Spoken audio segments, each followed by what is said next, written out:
ایک دن ایک شکاری نے اپنا جال پھیلایا اور ایک پرندہ جو وہاں سے گزر رہا تھا جال میں پھنس گیا۔ شکاری شکار کر کے بہت خوش تھا اور جیسے ہی اس نے اسے ذبح کرنا چاہا، پرندے نے اس سے کہا، میں بہت کمزور اور لاغر ہوں، تم تو گائے اور بکرے کا بھی گوشت کھا کر سیر نہیں ہوئے، تو میرے گوشت سے تمہیں کیا لذت اور ذائقہ ملے گا؟ اگر تم مجھے چھوڑ دو گے تو میں تمہیں 3 چیزیں سکھا دوں گا جس سے تمہاری زندگی بدل جائے گی۔ شکاری نے تھوڑی دیر کچھ سوچا اور پھر کہا، ٹھیک ہے، یہ پرندہ تو بہت ہی چھوٹا ہے، لیکن اگر اسے چھوڑ دوں تو مجھے اور کیا ملے گا؟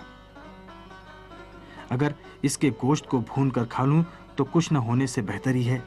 اسی لیے اس نے پرندے کی باتوں میں نہ آ کر کہا، تو مجھے بیوقوف بنانا چاہتا ہے تاکہ میری قید سے بھاگ نکلے؟ بھلا ایک پرندہ مجھے کچھ سکھا سکتا ہے؟ پرندے نے کہا، ٹھیک ہے، تم جو چاہو سوچو، لیکن پہلی نصیحت تمہیں اسی وقت جب میں تمہارے ہاتھوں میں قید ہوں کیے دیتا ہوں،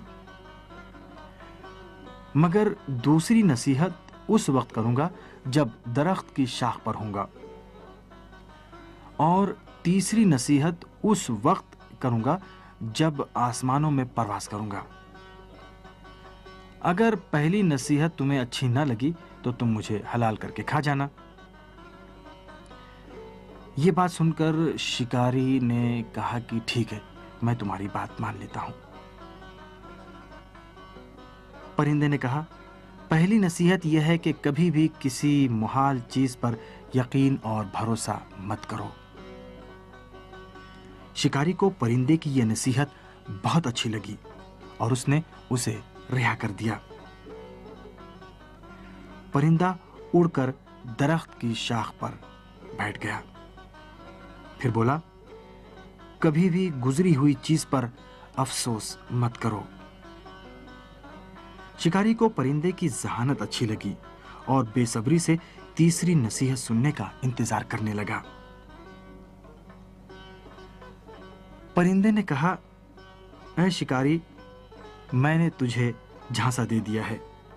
میں نے اپنے شکم میں ایک ایسے گراں قیمت پتھر کا ٹکڑا نگل لیا ہے جس کی قیمت 2000 سونے کی اشرفی ہے۔